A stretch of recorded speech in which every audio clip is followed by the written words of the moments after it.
বিষয়টা হচ্ছে যে আমরা বাংলাদেশের রাজনৈতিক ইতিহাসের একটা ক্রান্তি লগ্নে উপস্থিত হয়েছে। ক্রান্তি লগ্নটা হচ্ছে যে একটা 15 বছরের ফ্যাসিস্ট একটা দুঃশাসন, তার পরাজয়ের পরে, তার পলায়নের পরে একটা প্রেক্ষিত সৃষ্টি হয়েছে, যে প্রেক্ষিতে আমরা আশা করছি যে আমরা একটা নতুন শাসন ব্যবস্থা, নতুন রাষ্ট্র কাঠামো নিয়ে একটা নতুন বাংলাদেশ নির্মাণ করবার একটা কাজ শুরু করতে পারব। আমরা নিশ্চয়ই ভালো করে জানেন যে কোন প্রেক্ষিতে, কি অবস্থার প্রেক্ষিতে আমরা এই আন্দোলন শুরু করেছিলাম।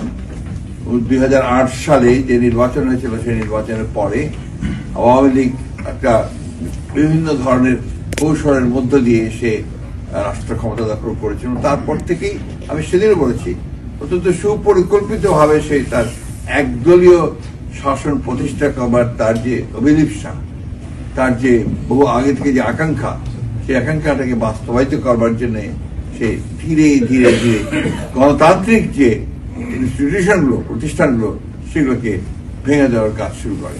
এই জিনিসটা আপনারা সবাই একটু মনোযোগ দিয়ে লক্ষ্য করবেন। মূল বিষয়টা ছিল to destroy all the Democratic institution. This is very important. এটা একটা বড় রকমের একটা বিষয়, সেটা মনে রাখতে হবে। কারণ আমরা বাংলাদেশের মানুষেরা আমরা ঐতিহাসিক সময় থেকেই, অর্থাৎ আপনার হিস্টোরিক্যালি আমরা কিন্তু আপনার ডেমোক্রেসিতে বিশ্বাস করি। অর্থাৎ সেই ব্রিটিশ আমল থেকে যখন আমরা ব্রিটিশদের অধীনে ছিলাম, তখনও তো নির্বাচন হয়েছে, তখন 1 ম্যান 1 ভোট হয়েছে, তখনও আমরা ভোট দিয়ে ভারত ভাগ করেছি in 1947, if you please remember. যদি আপনাদের অনেকে বয়স্ক আছে তারা জানেন।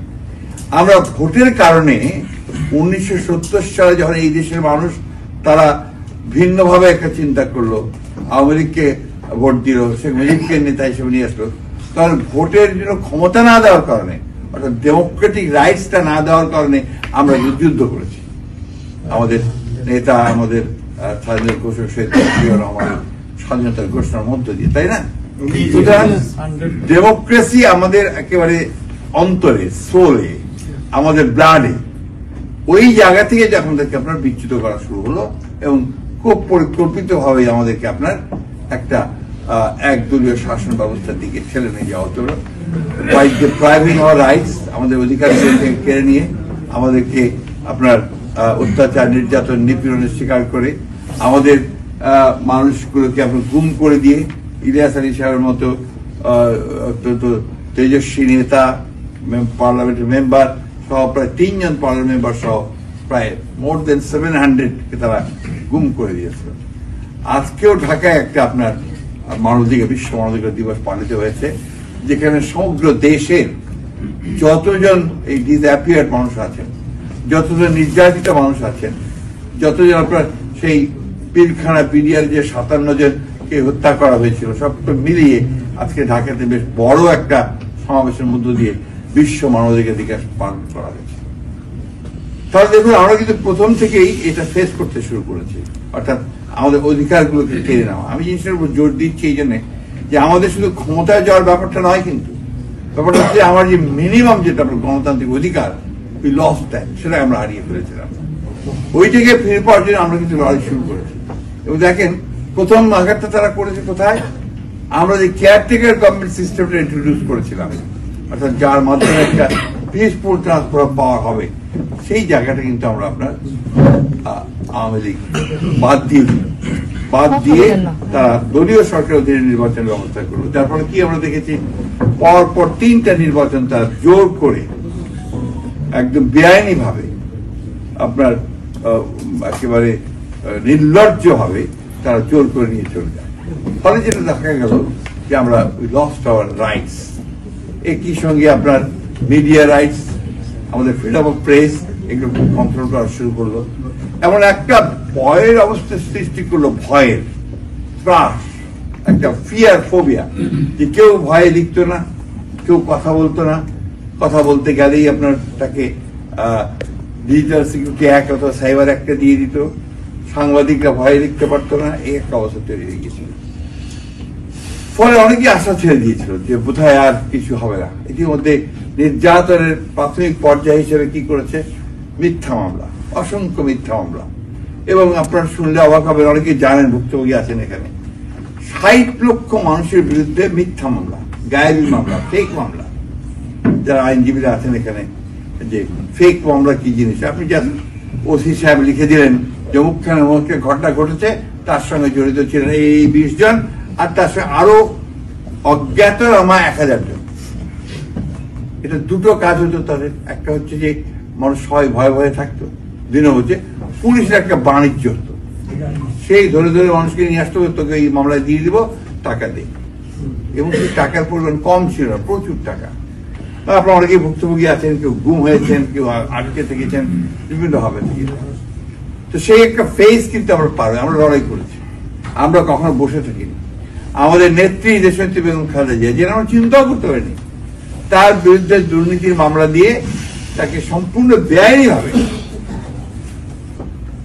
এটা ন্যায় বিচারের বাইরে গিয়ে তাকে অন্যায় ভাবে তাকে আপনার প্রথমে 5 বছরের কারাদণ্ড দেওয়া হয়, তারপর তাকে 10 বছরের কারাদণ্ড, হাইকোর্টে গিয়ে।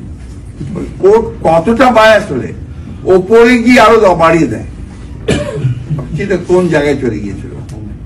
আল্লাহ অশেষ রহমত, যে বিচারক এটা করেছিলেন, তার বাড়ির ভিটা মাটি কিচ্ছু নেই, সব করে দিনাজপুর মানুষ ওই দিনই 5 তারিখে গুড়িয়ে দিয়েছে। এটা হচ্ছে আল্লাহর বিচার, এটা হচ্ছে ডিভাইন জাস্টিস। এবং সেটা আল্লাহ তখনই করেন যখন আল্লাহ দেখেন যে একে এখন ওই ডিভাইন জাস্টিস দিয়ে পরাজিত করতে হবে, তাই না? তো সেই আল্লাহ তাআলা অশেষ রহমত যে আমরা বাংলাদেশের মানুষের সেই ডিভাইন জাস্টিস পেয়েছি এবং সেটা ঘটেছে। আমাদের নেতা তারেক রহমান সাহেব, আমাদের আমরা বলি যে তরুণ প্রজন্মের নতুন চিন্তা ভাবনা নিয়ে নতুন তিনি এসেছেন এবং বাস্তবতার সঙ্গেই এসেছেন। সেই মানুষকেও তারা প্রথমে আপনার অ্যারেস্ট করেছে, শারীরিক নির্যাতন করেছে, পরবর্তীকালে তাকে মিথ্যা মামলা দিয়ে 30-32টা মামলা, এমন কি মামলা, খুব ভয়ঙ্কর মামলা। একটা মামলা হচ্ছে যে হাসিনাকে হত্যা করার চেষ্টা করা 21শে আগস্টে, আর একটা কি 10 ট্রাক অস্ত্র পাচার করা।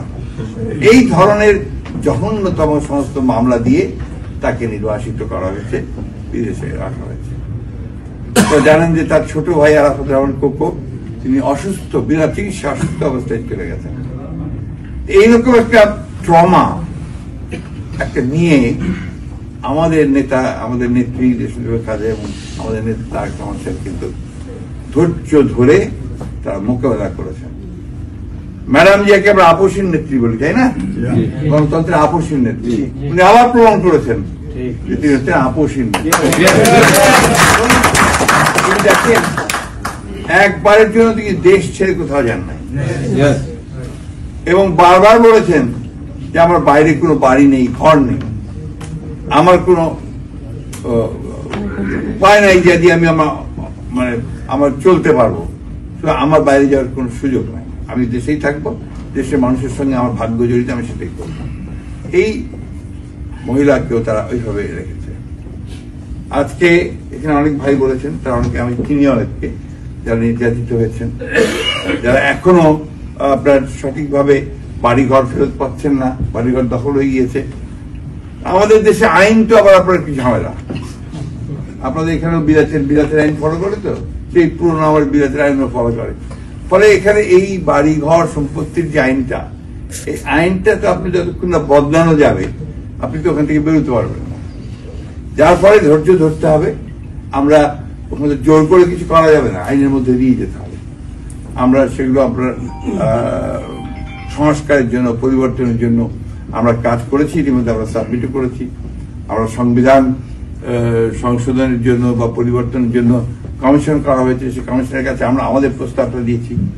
সবচেয়ে বড় জিনিস হচ্ছে আমরা একটা 31 দফা দিয়েছিলাম ফর চেঞ্জ, রাষ্ট্র ব্যবস্থার পরিবর্তন, রাষ্ট্র কাঠামোটার পরিবর্তন।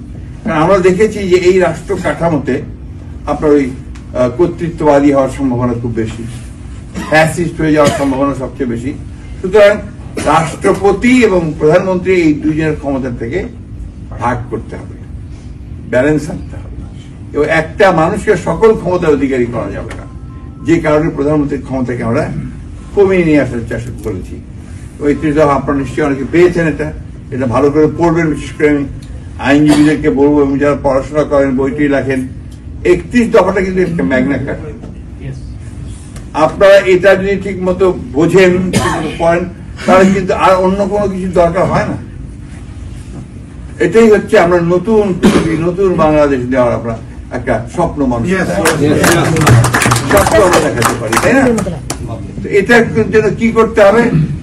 এটার জন্য আপনাদেরকে কাজ করতে হবে, যেটা আগে করেছেন ফ্যাসিবাদের হাত থেকে মুক্তি পাওয়ার জন্য। একইভাবে এই ৩১ দফাকে পপুলার করার জন্য এটা সরকারের কাছে প্রচার করতে হবে। আরেকটা কথা সেদিন আমি সেটা বলেছি, এখনকার এই যুদ্ধ আপনার সমাবেশের যুদ্ধ নয়।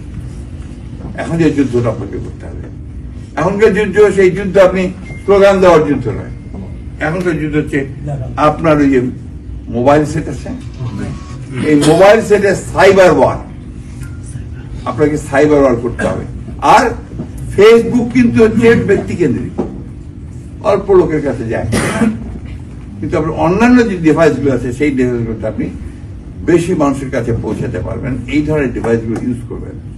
আমি ওই জন্য সাজেস্ট করবো, আপনার এখানে অ্যাডভান্স মানুষ অনেকেই আছেন, যে যুক্তরাজ্যে বিএনপি একটা আইসিটি সেল, মানে আপনার যে ইনফরমেশন সেল তৈরি করবে, এবং তারা একটা সোশ্যাল মিডিয়া সেল তৈরি করবে।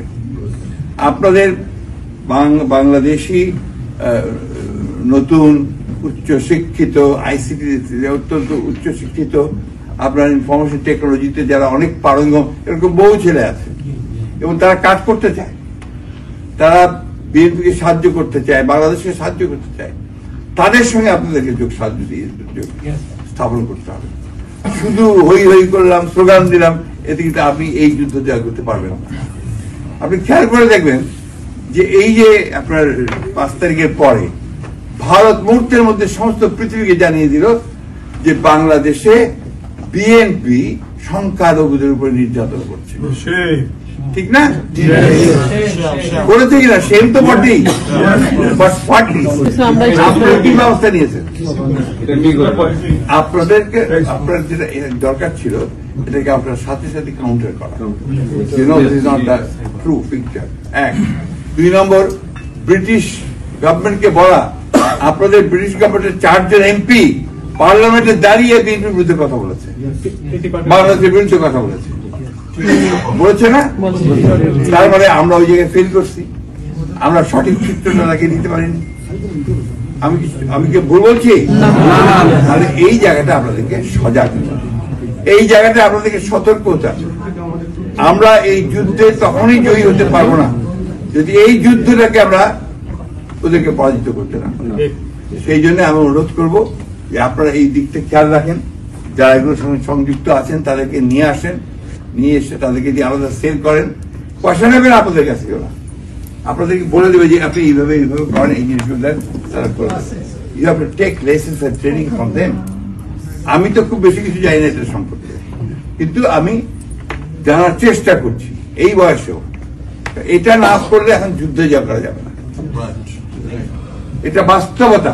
আপনি যতই চিৎকার করি, যতই বড় মিছিল করি, কোনটা কাজে দেবে না যদি আমি স্বপ্নে না আঁকি।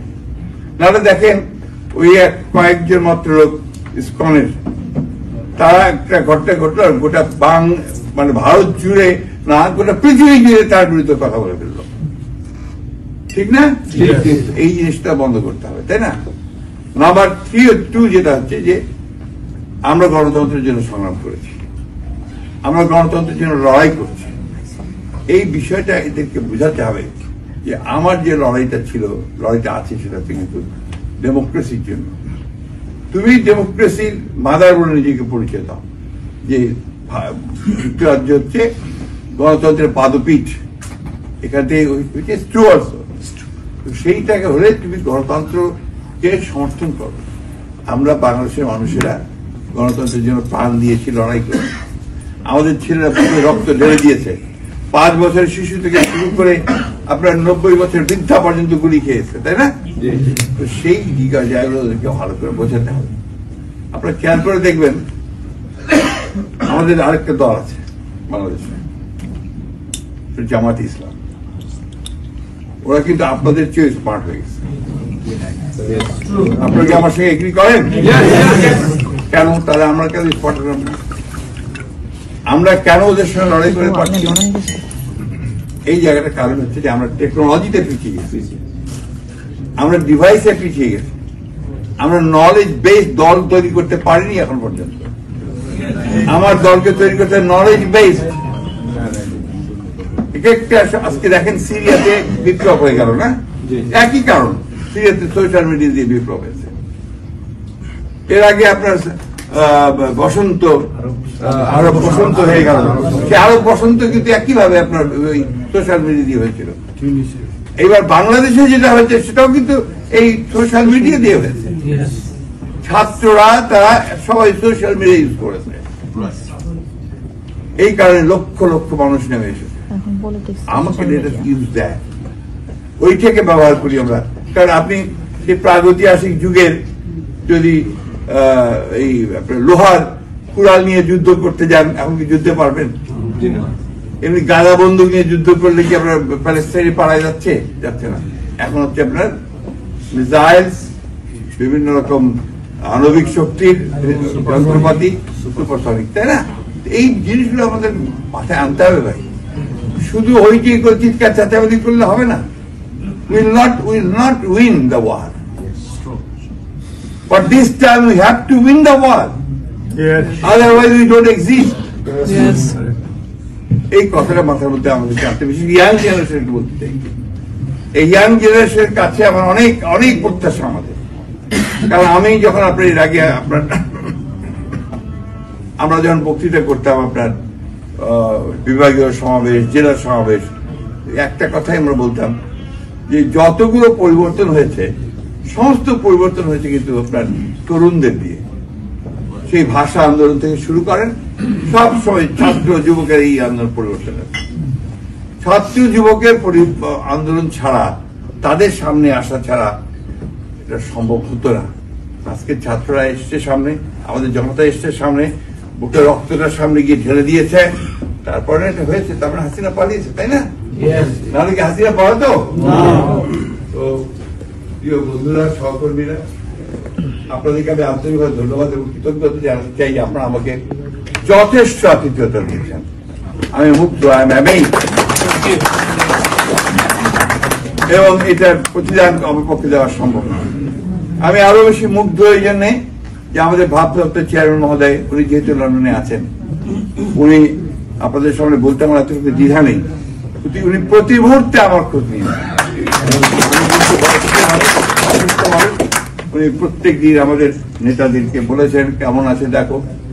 কালকে রাত থেকে আপনার আমি যে জায়গায় আছি সেই জায়গায় আপনার হিটিং সিস্টেমটা নষ্ট হয়ে গেছে। আজকে সকালে উনি ওনার বাসা থেকে হিটার পাঠিয়ে দিতে পারবো না। আমি আপনারা সবাই দোয়া করবেন, আমি যেন সারাটা আমার বাকি জীবন যতদিন বেঁচে আছি আমি যেন বিএনপির কাজ করতে পারি, আমি যেন loyal to my leaders Begum Khaleda Zia এবং তার রাখতে পারি এবং মানুষকে ঐক্যবদ্ধ করার চেষ্টা করতে পারি। দিস শুড বি মাই মটো। এটাই আমি আল্লাহর কাছে দোয়া করি। আল্লাহ অনেক মেহেরবান, আল্লাহ এত মেহেরবান যে দেখেন আজকে দেশনেত্রী বেগম খালেদা জিয়া মুক্ত। আজকে আমাদের ভারপ্রাপ্ত চেয়ারম্যান সাহেব এখন পরিকল্পনা করছেন দেশে ফিরে যাবেন, তাই না? আমরা আজকে অন্তত দেশে আপনার রাত্রে ঘুমাতে পারি মানে নির্ভয়, ঠিক তো? এইটা আল্লাহ দিয়েছেন অবশ্যই। আমরা চেষ্টা করেছি, আপনারা চেষ্টা করেছেন, এবং আমাদের যুক্তরাজ্য বিএনপির হিসেবে আপনারা যেটা বলেছেন অতিরিক্ত দাবি করেননি, যে আপনারা সবচেয়ে বেশি ভূমিকা পালন করেছেন, আনপ্রেসিডেন্টেড। যার জন্য আপনাদেরকে আমি ধন্যবাদ জানাই। আবারও শেষ করব একটা অনুরোধ জানিয়ে যে আপনারা আবারও যুদ্ধটা শুরু করেন। যে আমরা ভারতের পরারত হয়ে থাকতে চাই না। আমরা মাথা উঁচু করে দাঁড়িয়ে থাকতে চাই। আমরা আমাদের নেতা, আমাদের প্রতিষ্ঠাতা শহীদ প্রেসিডেন্ট জিয়া রহমান সাহেবের যে স্বপ্ন, জাতীয়তাবাদের যে দর্শন, 19 দফা কর্মসূচি এবং মুক্ত বাংলাদেশের যে চিন্তা ভাবনা, সেটাকে প্রতিষ্ঠিত করতে চাই। দেশনেত্রী বেগম খালেদা জিয়া যে পথে এগিয়েছেন, গণতন্ত্র সেই পথে আমরা যেতে চাই। আর আমাদের তরুণ নেতা তারেক রহমান সাহেব আমাদেরকে যে নতুন বাংলাদেশের স্বপ্ন দেখাচ্ছেন 31 দফা দিয়ে, সেটাকে বাস্তবায়িত করার জন্য আমরা নিজেদেরকে যোগ্য হিসাবে তৈরি করি। That is very important. তো আমি আর কোথাও বাড়াবো না। আমি আবারও বলছি যে আপনাদের প্রতি আমি অত্যন্ত কৃতজ্ঞ। আপনারা আমাকে যেভাবে আতিথেয়তা করেছেন, সম্মান দিয়েছেন, সেজন্য আমি আপনাদেরকে ধন্যবাদ, কৃতজ্ঞতা জানাচ্ছি। আমার এখন বয়স হয়ে গেছে, আমাদের অনেকেরই বয়স হয়ে গেছে। আমরা নতুন যারা ইয়াং জেনারেশন, তাদের মুখের দিকে তাকিয়ে আছি যে তারা আমাদেরকে একটা নতুন স্বপ্ন দেখাবে, একটা নতুন দেশে নিয়ে যাবে, একটা যেখানে আনন্দ থাকবে, যেখানে সম্প্রীতি থাকবে, ভালোবাসা থাকবে, হিংসা থাকবে। আপনি একটা কথা বলেছিলেন যে আমরা দেখতে চাই না প্রয়োজন। আমি একটা কথা বলি, প্রথম দিন যে ম্যাডাম যে বক্তৃতাটা করেছিলেন, ডু ইউ রিমেম্বার? উনি হাসপাতাল থেকে আমাদের মুক্তির পরপরই নয়াপল্টনে যে আপনার সভাটা হয়েছিল, ওখানে 4-5 লাইনের উনি একটা বক্তব্য রেখেছিলেন ম্যাডাম, মনে আছে? তিনি কি বলেছিলেন? তার প্রধান যে কথাটা ছিল যে অনেক রক্তপাত হয়েছে, অনেক ক্ষতি হয়েছে, আর রক্তপাত নয়, আর প্রতিহিংসা নয়, প্রতিশোধ নয়। আসুন আমরা এখন সবাই মিলে ঐক্যবদ্ধ হয়ে দেশকে গড়ে তোলার চেষ্টা করি, ভালোবাসার একটা বাংলাদেশ গড়ে। That is most important. এটা আপনারা সবাই মনে রাখবেন। আর একটা কথা, বিদেশে বাংলাদেশের যে সম্মান, সৌন্দর্য, এটা কিন্তু আপনাদের হাতে। How we behave, how we move, সম্পূর্ণ কিন্তু আপনাদের উপর নির্ভর করে, তাই না? এটা মাথায় রাখতে হবে। আর ছেলে মেয়েদেরকে আপনারা সবাই জানি খুব ভালো ভালো জায়গায় পড়াশোনা করাচ্ছেন, ওদেরকে বাংলাদেশের প্রতি ভালোবাসা আনাতে হবে। একটু তাদেরকে আপনাকে বোঝাতে হবে যে হোয়াট ইজ বাংলাদেশ, কেন আমরা বাংলাদেশের পক্ষে কথা বলি, রুটের প্রতি তার যে আকর্ষণ, সেটাকে সৃষ্টি করতে হবে। এটা আপনাদের দায়িত্ব। আমি আপনাদেরকে আবারও ধন্যবাদ জানিয়ে এবং আপনাদের প্রতি কৃতজ্ঞতা জানিয়ে আমার বক্তব্য শেষ করছি।